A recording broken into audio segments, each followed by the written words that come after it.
Well, it's a big day and many reasons, really for many reasons, and I have a very distinguished group of people behind me, mostly medical people and brilliant people, and they really know what they're doing.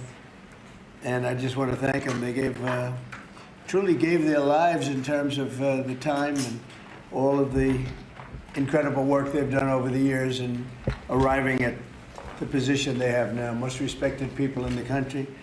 Today, I'm pleased to announce that I will be signing an executive order to reschedule marijuana from a Schedule I to a Schedule III controlled substance with legitimate medical uses. We have people begging for me to do this, people that are in great pain. For decades, this action has been requested by American patients suffering from extreme pain, incurable diseases, aggressive cancers, seizure disorders, neurological problems, and more, including numerous veterans with service-related injuries and older Americans who live with chronic medical problems that severely degrade their quality of life. And it's so really, I mean, I can't tell you, I think I probably have received more phone calls on this, on doing what we're doing. I don't think I received any calls on the other side of it, but hopefully this reclassification, which by the way polls at 82%, will help many of those patients live a far better life. We're joined today by Secretary Robert F. Kennedy Jr., who's doing a fantastic job, Administrator of Centers for Medicare and Medicaid Services, Dr. Mehmet Oz, the FDA Commissioner, Dr. Marty Makary, Director of the National Institutes of Health, Dr. Jay Bhattacharya, and the Director of the National Institute on Drug Abuse, Dr. Nora Valkow, as well as Dr. Ilana Braun from the Dana-Farber Cancer Institute, Duke University's Dr. David Casaret, the National Commander of the American Legion, Dan Wiley, and my friend Howard Kessler. Howard, how are you feeling? I'm telling you, he looks better than he did 20 years ago. But I don't want to go through what you went through to get there, right? But it looks like you're doing great. I'm proud of you.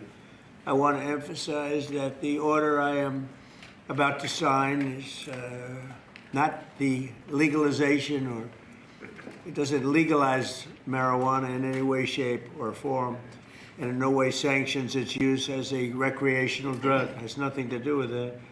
Just as the prescription painkillers may have legitimate uses, but can also do irreversible damage and never, you know, if you look at some of the damage that can be caused, wreck lives, and if it's abused, it's never safe to use powerful controlled substances in recreational manners, and especially in this case, if you take a look, illegal and unregulated drugs, very, very bad thing.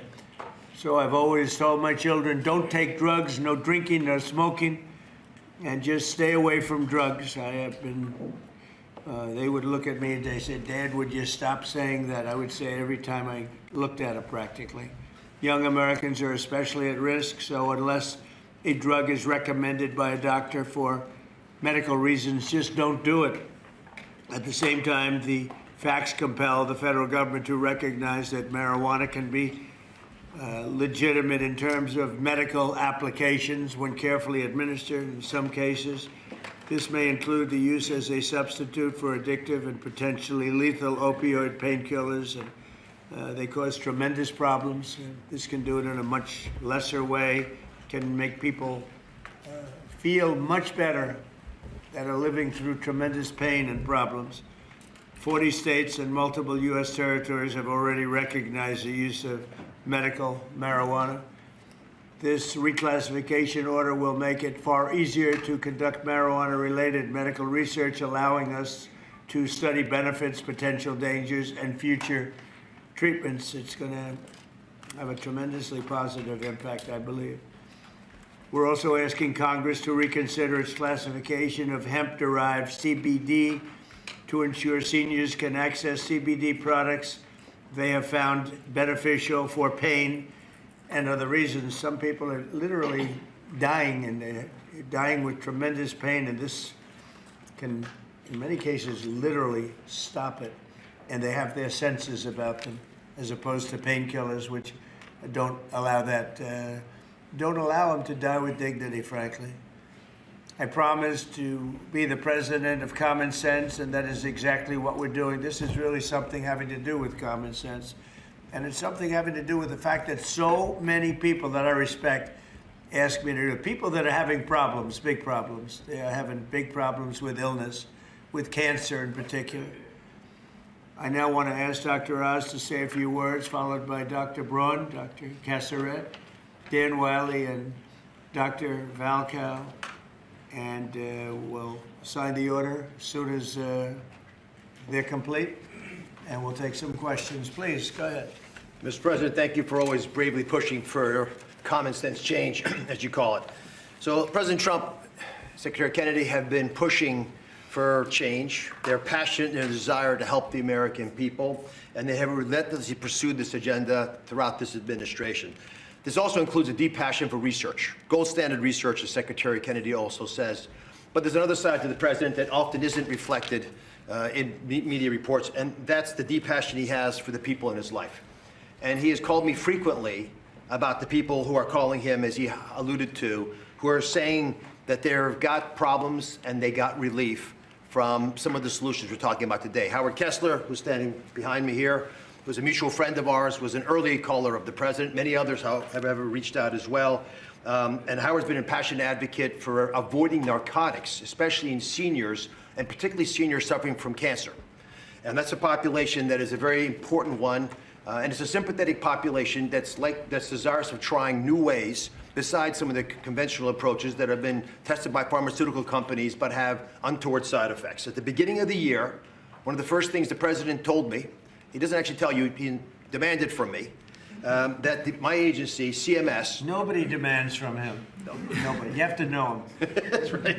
Go ahead. Use all tools at his wherewithal to find a better way to help seniors. A passion for a population that has gotten left behind with these discussions. I promised that we would find an answer, even though it had not been done before, and today we are delivering on that promise. Today, our Innovation Center at CMS is announcing a new model and additional actions to give seniors access to cannabinoids. These are CBDs. They're non-addictive, which many are already using to manage pain. There's some clinical evidence that's showing that CBDs provide relief from common conditions that affect Americans, including cancer symptoms and chronic pain and a slew of other problems that affect disproportionately seniors and our veterans.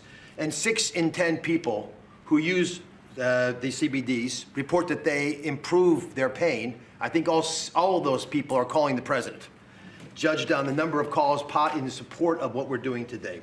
And sometimes these decisions are difficult, and there's a reason this hasn't happened before. And there's a reason, Mr. President, that every president before you has whiffed on this issue. It's tough.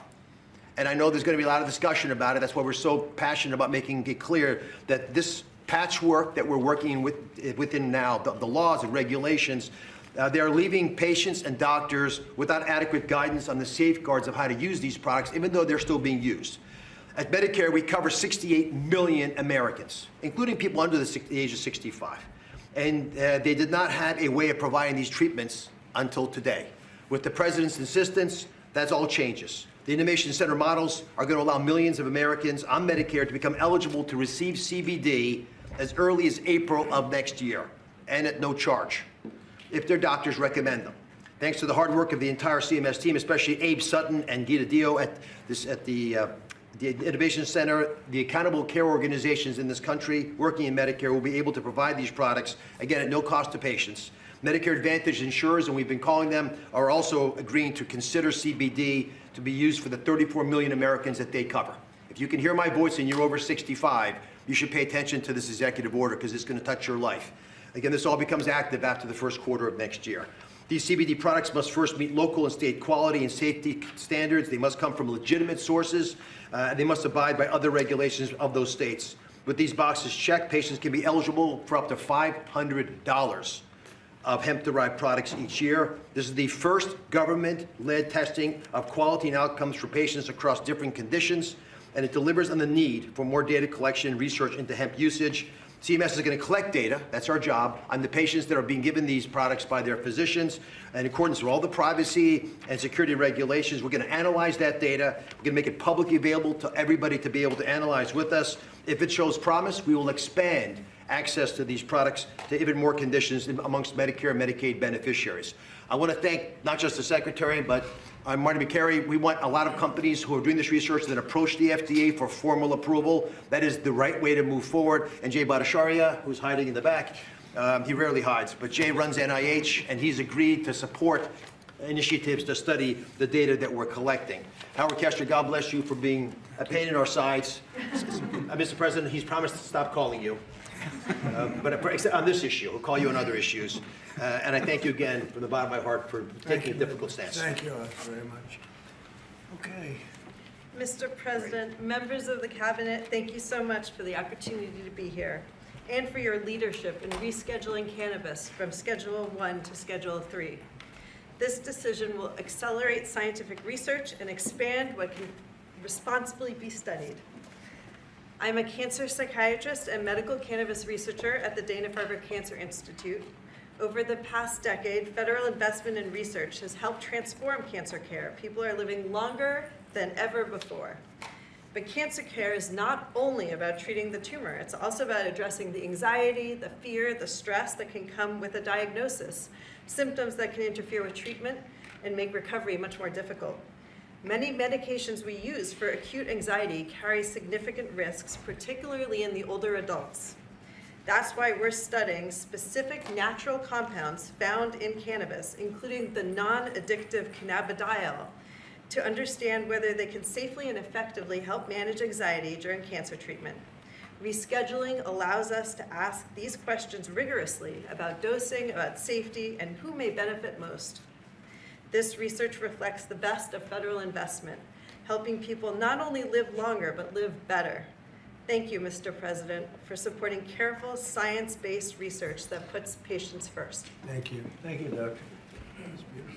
Thank you. I'll add my vote of thanks, Mr. President. I never really thought this day would come. I met a patient about 20 years ago, a retired professor named Elizabeth, who came to my clinic. She was dying of pancreatic cancer, and she asked me then whether cannabis might help her. And I said no, because that's what I learned in medical school. She reached into her briefcase, took out a 3-inch tall stack of articles, put them down on my desk, and said, "Really, doctor? You should read these. You might learn something." And I did read those articles, every single one, and found a bunch more. And I did learn something. I learned that there actually is some medical benefit to cannabis that I had not anticipated, never heard about in medical school. Second, I learned that there was a lot we don't know. And third, I learned it's really, really, really difficult to do high-quality randomized controlled trials of a substance that's federally illegal. This rescheduling has the potential to change all of that and to rewrite the way that we do research related to cannabis in the United States in 3 ways. First of all, it'll democratize the research process so that all academic institutions can participate in research, not just elite academic medical centers. Number 2, it'll give patients and researchers access to highly refined, reliable sources of cannabis rather than relying on 1 or 2 sources around the country. And last but not least, it'll let us do the sorts of large-scale randomized controlled trials that we do in oncology and cardiology. Not dozens of patients, but hundreds or thousands of patients. That's how we learn, that's how we produce valuable knowledge that's useful in guiding treatment decisions. Mr. President, without you, this never would have been possible, and my patients and I and all of our families are grateful. Thank you. Thank you, Doctor, very much. Thank you very much. Mr. President, I am Dan Wiley, National Commander of the American Legion, representing 1.5 million veterans. We are the largest veterans organization. We have 2.5 million members of our American Legion family.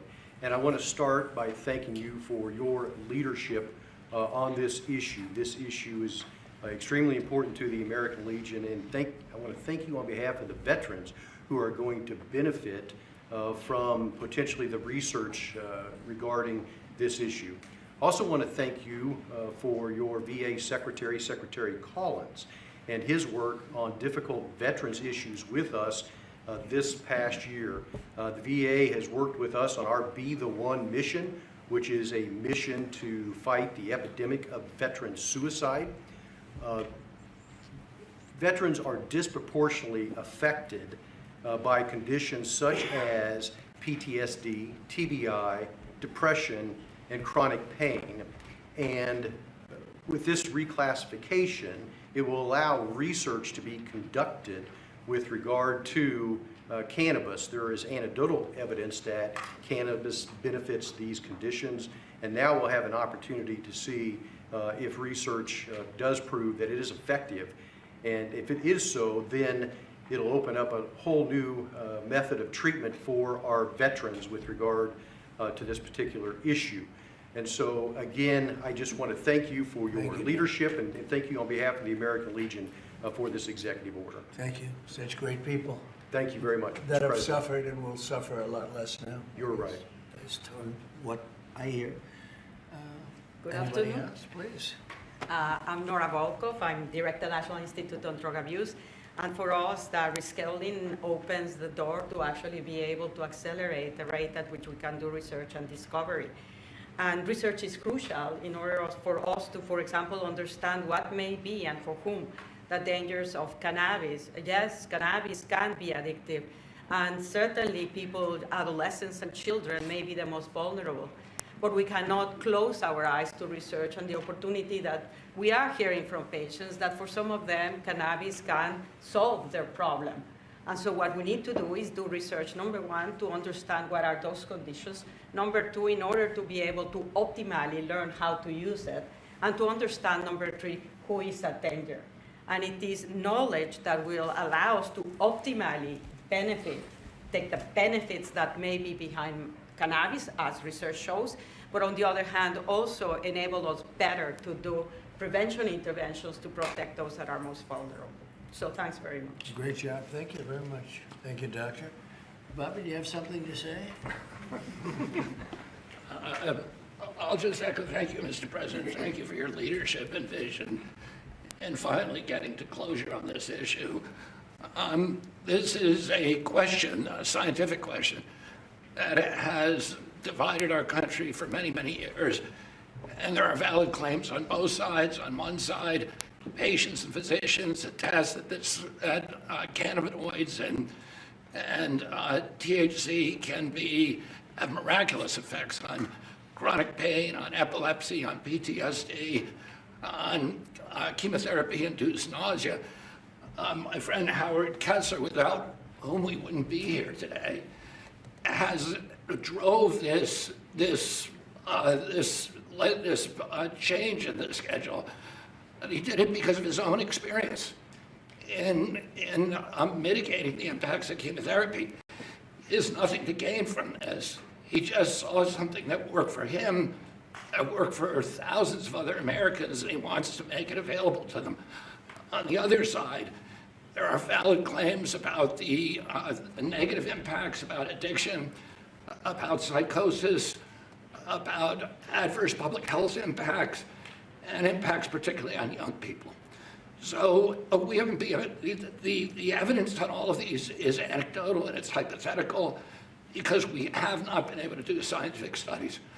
There is no standardized dosing.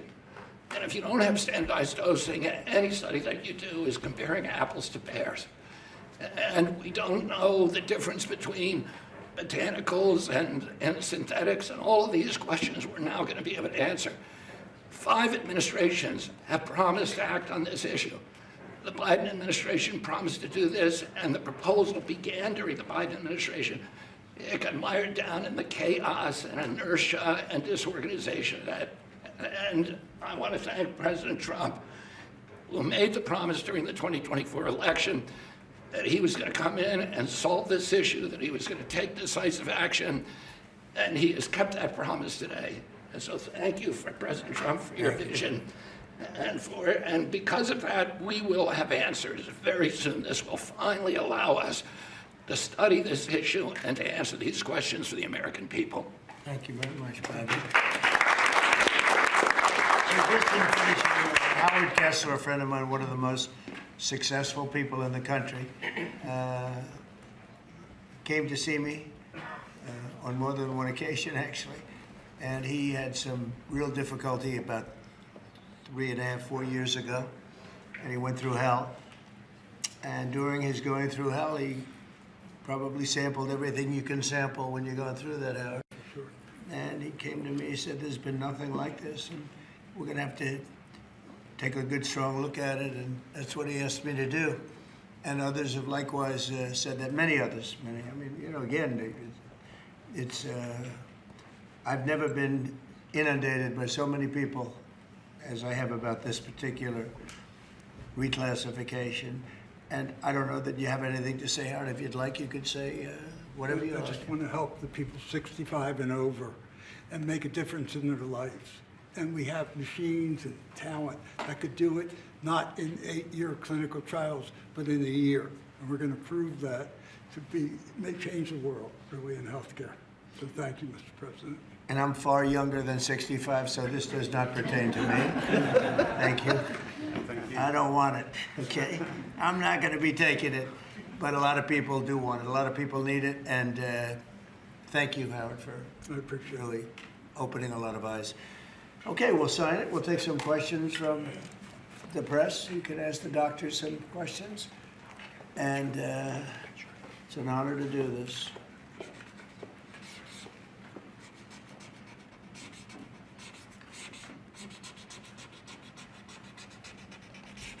Well, that's a good one. We rate that.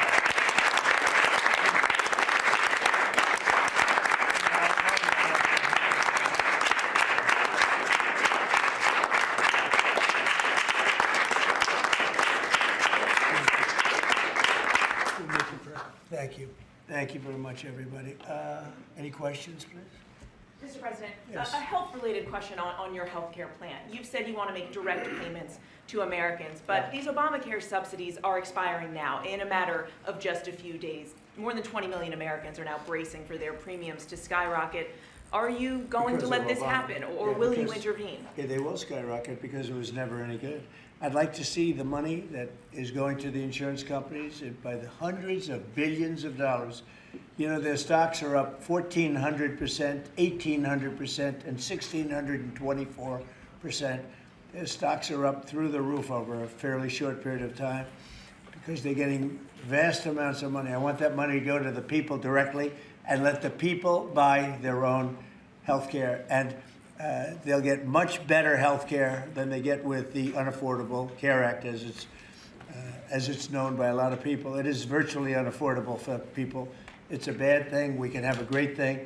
Let the money go directly to the people and let them buy their own health care. But this is an urgent problem, Mr. President. Is there anything you can do now, Mr. President? Can I answer, Mr. This President?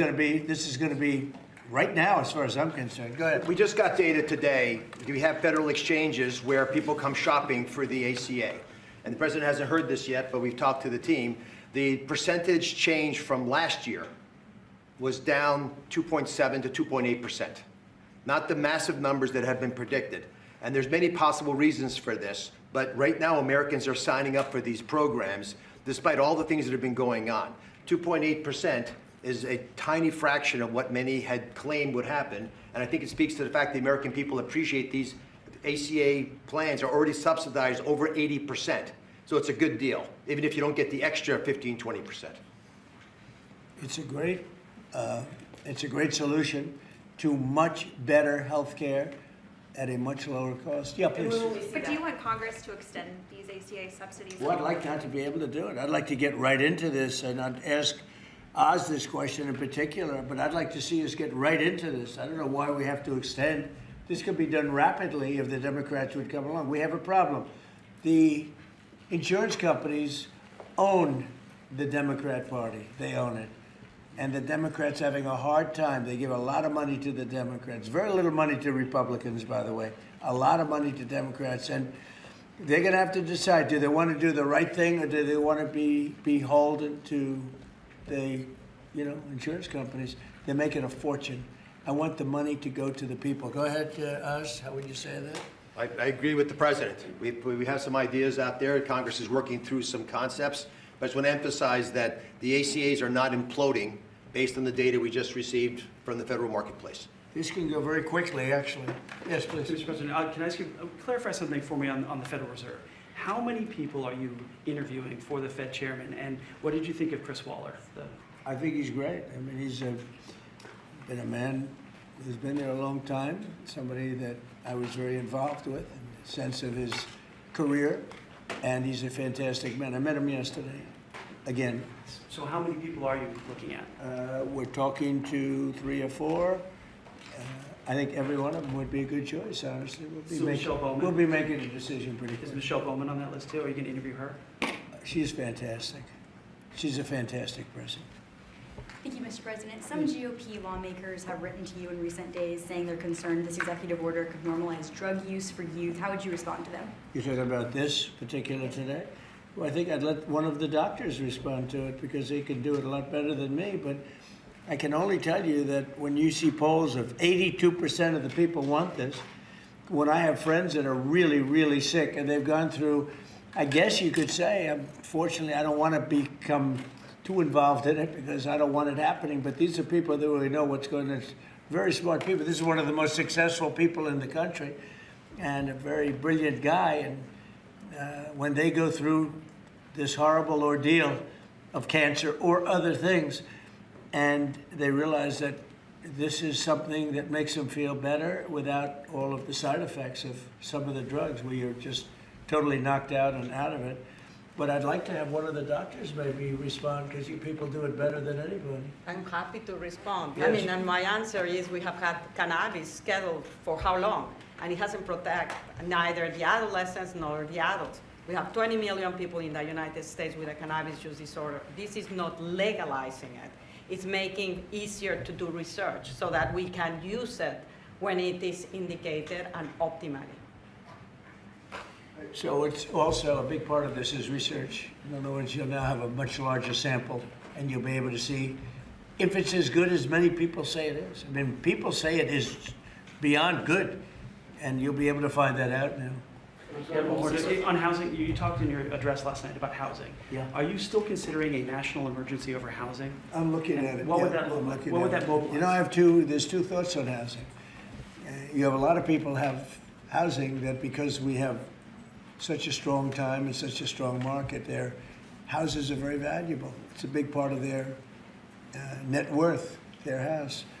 I don't want to knock those numbers down because I want them to continue to have a big value for their house. At the same time, I want to make it possible for young people out there and other people to buy housing. In a way, they're at conflict. In other words, you create a lot of housing all of a sudden, and it drives the housing prices down.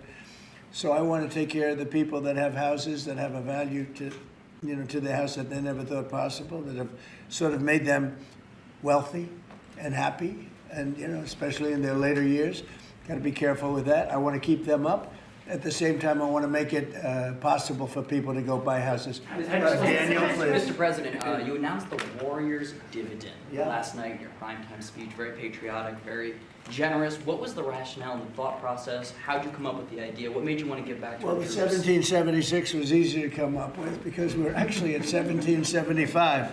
The number was 1775, and I said, wow, I think we can afford one more dollar. But they came up to me, it was $1,775. So I said, well, let's add $1 to it. I think we can find that. And very simple, we've had a military that, in my opinion, by other presidents, was not treated well. They're incredible. They're our finest people. They're protecting us.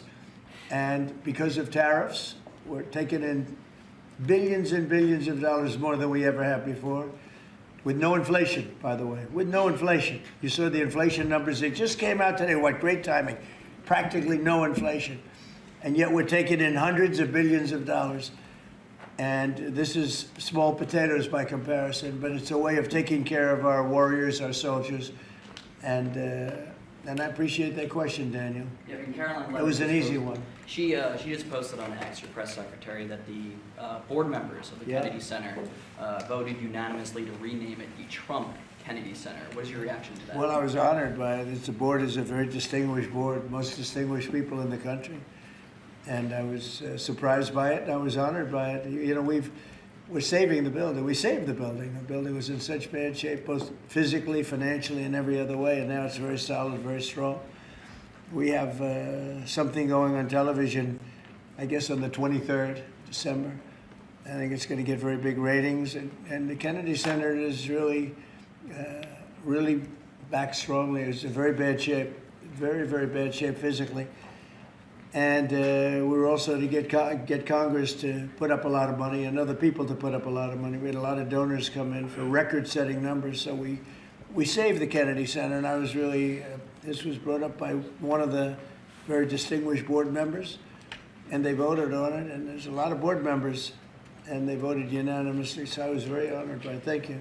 Mr. President, will you be seeking any authorization from Congress for any land attacks on cartels in Venezuela?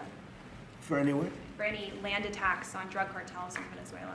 I wouldn't mind telling them, but it's not a big deal. I don't have to tell them. It's been proven.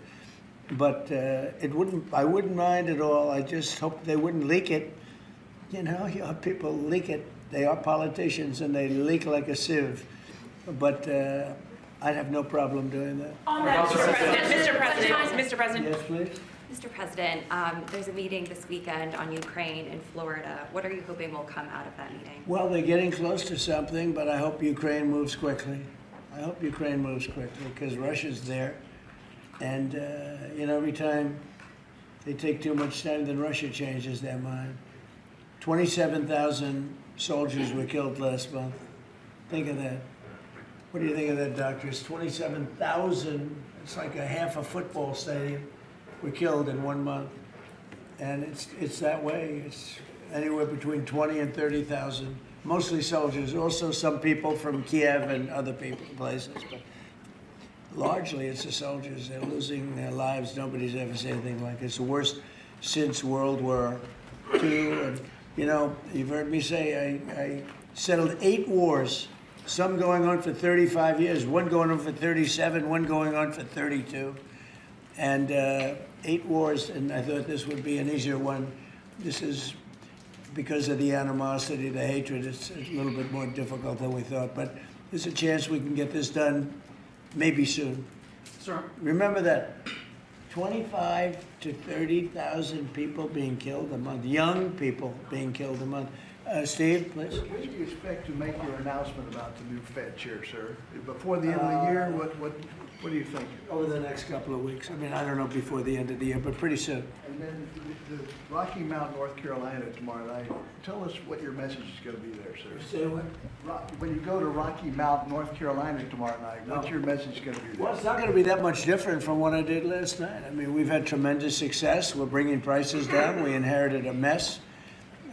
And part of what we inherited was the worst inflation in 48 years. I say history, but we had the worst inflation. It drove prices up. And now we're bringing those prices down. But I'll be talking about that. I'll be talking about the fact that we secured the border where literally nobody can come into our country illegally anymore. They came in from prisons and mental institutions and drug dealers and, a lot of bad people from all over the world. Venezuela emptied their prisons into our country. We had Tren de Aragua, which supposedly, the doctors don't know this, it's the meanest gang of them all. Okay, doctor? You don't have to know about it. You got other problems. But they let a lot of bad people in here. And so I think I'll be talking about that. I think I'll be talking about the tremendous success we have by sending the National Guard into various cities. D.C. is the ultimate example. People walk to work and they thank me all the time. People in the White House, they just walk to the White House from 10 blocks away. Before I came into office, they couldn't do that. They were getting badly hurt in many cases and beyond hurt, killed. So we were losing people. We were losing, on average, a person a week. Can you believe it? More. And now we haven't lost anybody in a long time. I consider the 2 people that got so badly hurt, the National Guard, that's a different city. That was terrorism. That was terrorism. And probably terrorism, maybe terrorism, because they were unhappy with the tremendous success we've had, because they don't want to see this country be successful. But Washington, D.C. now is a safe, beautiful city where the restaurants are booming, the town is booming. People walk to the restaurants with their wife or their children, and have a good time.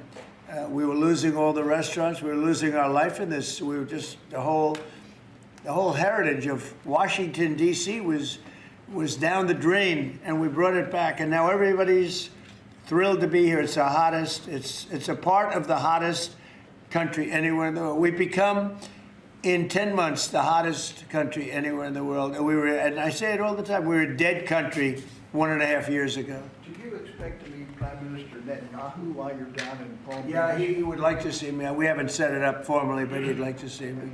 We've had great success. Peace in the Middle East, aside from everything else. We now have peace in the Middle East. Yeah, he'll probably come to see me in Florida. The Egyptians as well, are they coming I'd too? love to have him. El Sisi, he's a friend of mine. Yeah, I'd love to have him. Thank you very much, everybody. Thank you.